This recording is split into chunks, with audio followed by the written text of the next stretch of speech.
എല്ലാവർക്കും നമസ്കാരം. ഇലക്ട്രിസിറ്റിയുടെ average billing അല്ലെങ്കിൽ ശരാശരി ഉപഭോഗത്തെ അടിസ്ഥാനപ്പെടുത്തിയുള്ള ബില്ലിംഗ് എന്താണ്, അത് എങ്ങനെയാണ് ചെയ്യുന്നത് എന്നത് സംബന്ധിച്ചാണ് ഇന്നിവിടെ വിശദമാക്കുന്നത്. ഇത് സംബന്ധിച്ച് ഒട്ടനവധി സംശയങ്ങളും ആശങ്കകളും വിവിധ നവമാധ്യമങ്ങളിലൂടെയും പൊതുവിലും വൈദ്യുത ഉപഭോക്താക്കൾ ഉയർത്തുന്നുണ്ട്. ഇത് പരിഹരിക്കുക എന്നുള്ളതാണ് ഈ വിശദീകരണത്തിലൂടെ ശ്രമിക്കുന്നത്. ഇത് ചെയ്യേണ്ടത് രണ്ട് സാഹചര്യങ്ങളിലാണ്. ഒന്ന് ഡോർ ലോക്ക് കണ്ടീഷനിൽ, രണ്ടാമത്തേത് മീറ്റർ ഫോൾട്ടി അല്ലെങ്കിൽ ഡാമേജ് കണ്ടീഷനിൽ. എന്താണ് ഡോർ ലോക്ക് കണ്ടീഷൻ എന്ന് നോക്കാം. വൈദ്യുതി മീറ്റർ റീഡർമാർക്ക്, KSEBയുടെ മീറ്റർ റീഡർമാർക്ക് മീറ്ററിലേക്ക് ആക്സസ് ലഭ്യമല്ലാതാവുന്ന സാഹചര്യങ്ങളെയാണ് നമ്മൾ ഡോർ ലോക്ക് എന്ന കണ്ടീഷൻ കൊണ്ട് ഉദ്ദേശിക്കുന്നത്. ഉദാഹരണത്തിന്, നിങ്ങൾ വീട് പൂട്ടി പോകുന്നു, അല്ലെങ്കിൽ നിങ്ങളുടെ ബിൽഡിംഗ് പൂട്ടി നിങ്ങൾ പുറത്തേക്ക് പോകുന്നു, അപ്പോൾ മീറ്റർ ആക്സസ് ചെയ്യാനായി സാധിക്കുന്നില്ല. ഈ കണ്ടീഷനുകളിൽ മീറ്റർ റീഡിംഗ് എടുക്കാൻ പറ്റാത്തത് കൊണ്ട് തന്നെ അതിനെ ഡോർ ലോക്ക് എന്ന സ്റ്റാറ്റസിലേക്ക് മാറ്റുകയും ആ ഘട്ടത്തിൽ ശരാശരി ബില്ല് തയ്യാറാക്കുകയും ചെയ്യുന്നു. ഇതുപോലെ മറ്റൊരു സാഹചര്യമാണ് മീറ്റർ ഫോൾട്ടി അല്ലെങ്കിൽ ഡാമേജ് എന്ന് പറയുന്ന സാഹചര്യം. ഇവിടെ മീറ്റർ ഫോൾട്ടിയായി പോകാം, അല്ലെങ്കിൽ മീറ്റർ എന്തെങ്കിലും കാരണവശാൽ കൺസ്യൂമറുടേതല്ലാത്ത കാരണം കൊണ്ട് അത് ഡാമേജും വരാം. ഈ രണ്ട് കണ്ടീഷനുകളിലും എങ്ങനെയാണ് ശരാശരി ഉപഭോഗം കണ്ടെത്തുന്നത് എന്നുള്ളതാണ് നമ്മൾ ഇവിടെ നോക്കുന്നത്. ഇതെങ്ങനെയാണ് ചെയ്യേണ്ടത് എന്ന് നോക്കാം. ഇത് ചെയ്യുന്നത് ഇലക്ട്രിസിറ്റി സപ്ലൈ കോഡ് 2014 സെക്ഷൻ 124 അല്ലെങ്കിൽ സെക്ഷൻ 125 പ്രകാരമാണ്. ഇവിടെ രണ്ട് സെക്ഷനുകൾ വരുന്നു. ഇതിൽ സെക്ഷൻ 124 എന്നത് ഡോർ ലോക്ക് കണ്ടീഷന് വേണ്ടിയും 125 എന്ന് പറയുന്നത് ഡിഫക്റ്റീവ് അല്ലെങ്കിൽ ഫോൾട്ടി മീറ്റർ റീഡിങ്ങിന് വരുന്ന കണ്ടീഷനുകളിൽ ആവറേജ് ചെയ്യുന്നതിനും വേണ്ടിയുള്ള രണ്ട് സെക്ഷനുകളാണ്. ഇവിടെ ഇലക്ട്രിസിറ്റി സപ്ലൈ കോഡ് 2014 നിന്ന് സെക്ഷൻ 124 എന്ന് പറയുന്ന ആ പോർഷൻ മാത്രം ഈ സ്ലൈഡിൽ ഉൾപ്പെടുത്തുകയാണ്. അത് നേരിട്ട് അത് എടുത്തു വച്ചിരിക്കുന്നത് ഇംഗ്ലീഷിൽ തന്നെയാണ് ഇത് ഇറക്കുന്നത് എന്നുള്ളതുകൊണ്ടാണ് അത് അങ്ങനെ തന്നെ എടുത്തു വച്ചിരിക്കുന്നത്. ഇതിനകത്ത് മൊഴിമാറ്റം നടത്തുകയോ നമ്മുടേതായിട്ടുള്ള ഇൻ്റർപ്രിട്ടേഷൻസ് എന്തെങ്കിലും ആഡ് ചെയ്യുകയോ ചെയ്തിട്ടില്ല. ഉപഭോക്താക്കൾക്ക് അല്ലെങ്കിൽ ഇത് കാണുന്നവർക്ക് എന്താണ് സെക്ഷൻ 124 സപ്ലൈ ആക്റ്റിൽ പറഞ്ഞിരിക്കുന്നത് എന്നുള്ളത് കൃത്യമായി മനസ്സിലാകുന്നതിനാണ് ഈ സ്ലൈഡ് അങ്ങനെ തന്നെ കാണിച്ചിരിക്കുന്നത്. ഇവിടെ നോക്കൂ, procedure for billing when meter not accessible.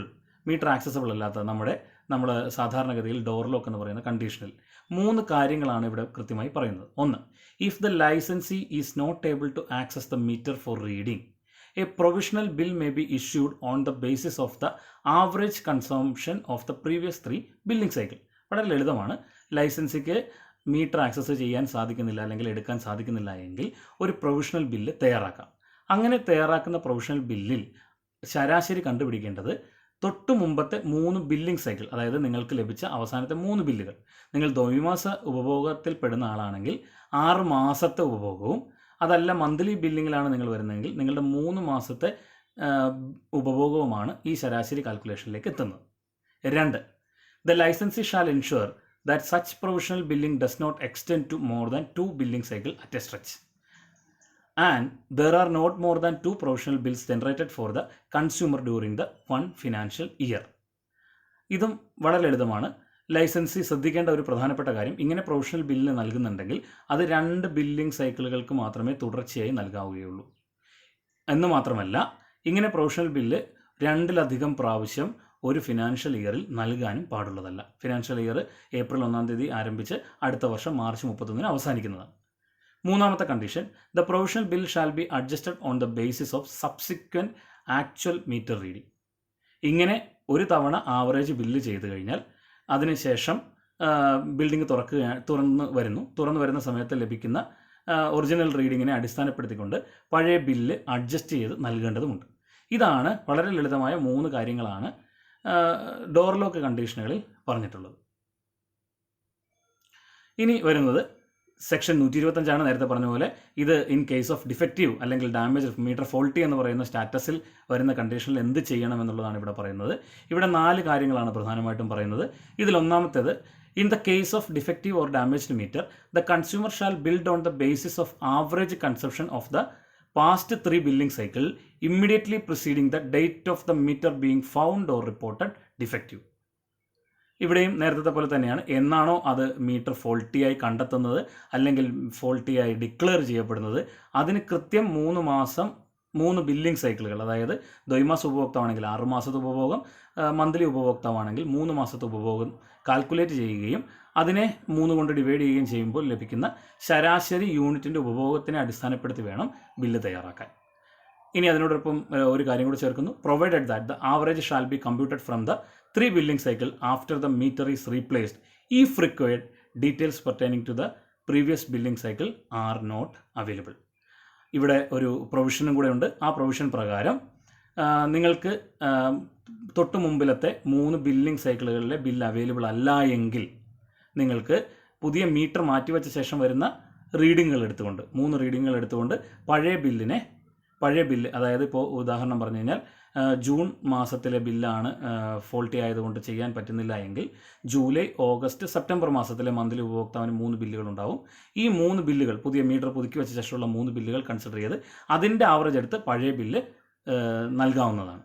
2, അതിലെ രണ്ടാമത്തെ provision, provided further that any evidence given by the consumer about the conditions of working and occupancy of the concerned premises during the said period which might have had a bearing on the energy consumption shall also be considered by the licensee for the computing of the average. ഇതും കൺസ്യൂമറിന് അനുഗുണമായ ഒരു പ്രൊവിഷനാണ്.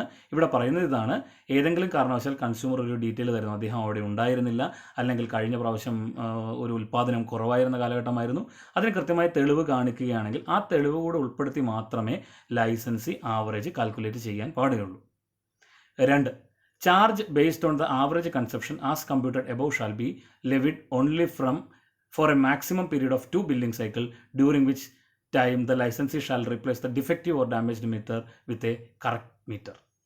അതായത് എന്തെങ്കിലും കാരണവശാൽ നമുക്ക് 2 bill കൊടുക്കേണ്ടി വന്നു കഴിഞ്ഞാൽ തന്നെയും 3ാമത്തെ ബില്ലിംഗ് സൈക്കിൾ മുതൽ ബില്ല് നൽകണമെങ്കിൽ അവിടെ ഒരു ഒറിജിനൽ, അത് നന്നായി വർക്ക് ചെയ്യുന്ന ആക്യുറേറ്റ് ആയ ഒരു മീറ്റർ വെച്ചേ മതിയാവും.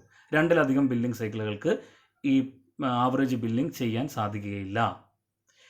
മൂന്നാമത്തത്, in case of maximum demand indicator. ഇത് മാക്സിമം ഡിമാൻഡ് ബേസ്ഡ് താരിഫ് അല്ലെങ്കിൽ HT കൺസ്യൂമേഴ്സിനൊക്കെ ആപ്ലിക്കബിൾ ആയിട്ടുള്ളതാണ്. Maximum demand of the meter at the installation of the consumer is found to be faulty or not recording at all. അതായത് maximum demand കാണിക്കുന്നില്ല എങ്കിൽ the demand charges shall be calculated based on maximum demand during the corresponding month or billing cycle of the previous year when the meter was functional and recorded correctly. ഇത് വളരെ എളുപ്പമാണ്. June മാസത്തിലാണ് നിങ്ങൾ bill കൊടുക്കേണ്ടതെന്ന് കരുതുക. കഴിഞ്ഞ വർഷം June മാസത്തെ maximum demand എത്രയാണെന്ന് കണ്ടെത്തുന്നു. കഴിഞ്ഞ ബില്ലിലെ, ജൂൺ മാസത്തെ ബില്ലിലെ കണ്ടെത്തുകയും അങ്ങനെ കണ്ടെത്തുന്ന മാക്സിമം ഡിമാൻഡ് നൽകുകയും ചെയ്യുക എന്നതാണ് മാക്സിമം ഡിമാൻഡിന് വേണ്ടിയിട്ട് ചെയ്യാൻ പറ്റുന്നത്. അതല്ല എങ്കിൽ, ഇൻ കേസ്, 4ാമത്തെ ഓപ്ഷൻ കൂടെ വരുന്നു, in case the recorded maximum demand of the corresponding month or billing cycle of past year is also not available. അതായത് കഴിഞ്ഞ വർഷത്തെ റീഡിംഗ് അവൈലബിൾ അല്ല. ഒന്നെങ്കിൽ അന്ന് ചിലപ്പോൾ മീറ്റർ ഫോൾട്ടി ആയി ഇരുന്നിരിക്കാം, അതല്ല എങ്കിൽ അങ്ങനെ ഒരു കൺസ്യൂമർ അന്ന് രജിസ്റ്റർ ചെയ്തിട്ട്, അതായത് കൺസ്യൂമർ ആയിട്ടുണ്ടാവില്ല. അങ്ങനെയുള്ള കണ്ടീഷനുകളോ ഏതെങ്കിലും തരത്തിൽ കഴിഞ്ഞ പ്രാവശ്യത്തെ meter reading maximum demand available അല്ല എങ്കിൽ the average maximum demand as available for lesser period shall be consider. അതായത് പിന്നീട് എത്ര നാളത്തെ ആവറേജ് മാക്സിമം ഡിമാൻഡ് അവൈലബിൾ ആണോ അത്രയും നാളത്തെ മാക്സിമം ഡിമാൻഡിൻ്റെ ആവറേജ് കാൽക്കുലേറ്റ് ചെയ്തുകൊണ്ട് നിങ്ങൾക്ക് മാക്സിമം ഡിമാൻഡിൻ്റെ കറസ്പോണ്ടിങ് ആയിട്ടുള്ള ബില്ല് നൽകാവുന്നതാണ്. Provided that the above sub regulation shall not applicable in the case of a tampered meter for which appropriate action under the provision of the act എന്ന് പറയുന്നത് electricity act ആണ്, shall be initiated by the licensee. Tampered meter ആണെങ്കിൽ ഈ 4 പ്രൊവിഷൻസും applicable അല്ല. അവിടെ tampered മീറ്ററിൽ section 126 അല്ലെങ്കിൽ section 126ഉം 135ഉം electricity ആക്ടിലെ section 126, electricity ആക്ടിലെ 135 എന്നിവ ഉപയോഗിച്ചുകൊണ്ടുള്ള ആക്ഷനാണ് ആ ഘട്ടത്തിൽ ചെയ്യേണ്ടത്. ഇത് കേൾക്കുമ്പോൾ, ഇപ്പോൾ 2 ആക്റ്റുകളും പറഞ്ഞെങ്കിൽ ഇത് കേൾക്കുമ്പോൾ നിങ്ങൾക്ക് കുറച്ച് ബുദ്ധിമുട്ടായി തോന്നിയെങ്കിൽ പോലും ഉദാഹരണത്തിലൂടെ ഇത് വളരെ എളുപ്പത്തിൽ മനസ്സിലാക്കാൻ സാധിക്കും. 1ാമത്തെ ഉദാഹരണം എടുക്കുന്നു. ഇവിടെ ജനുവരി മാസത്തെ അദ്ദേഹത്തിൻ്റെ മീറ്റർ റീഡിംഗ് 500 യൂണിറ്റ് ആണ്. പിന്നീട് 2 മാസം കഴിഞ്ഞ് മാർച്ചിലെടുക്കുന്ന മീറ്റർ റീഡിംഗ് 500 യൂണിറ്റ്, മെയ്യിലെടുക്കുന്ന മീറ്റർ 800 യൂണിറ്റുമാണ് എന്ന് കരുതുക. അതിനുശേഷം ജൂലൈ മാസം ഡോർ ലോക്ക് ആണെങ്കിൽ നമ്മൾ നേരത്തെ പറഞ്ഞ പോലെ തന്നെ തൊട്ട് മുമ്പിലുള്ള 3 ബില്ലിംഗ് സൈക്കിളുകൾ അല്ലെങ്കിൽ ബില്ലുകൾ, അതിൽ മെയ്യിലെ 800 യൂണിറ്റ്, മാർച്ചിൽ 500 യൂണിറ്റ്, ജനുവരിയിൽ 500 യൂണിറ്റ്, ഇത് 3ഉം കൂടെ കൂട്ടുകയും 3 കൊണ്ട് ഡിവൈഡ് ചെയ്യുമ്പോൾ ലഭിക്കുന്ന യൂണിറ്റ് എത്രയാണോ, ഇവിടെ 600 യൂണിറ്റ് ആണ്. അങ്ങനെയാണെങ്കിൽ ഈ 600 യൂണിറ്റ് ആയിരിക്കും ജൂലൈ മാസത്തിലെ ബില്ലായി നമ്മൾ നൽകുന്നത്, ആവറേജ് ബില്ലായി കണക്കുന്നത്. അവിടെ ആവറേജ് ബില്ലാണ് നേരത്തെ പറഞ്ഞ പോലെ തന്നെ ഡോർ ലോക്ക് എന്നുള്ള സ്റ്റാറ്റസ് കാണിച്ചിരിക്കും.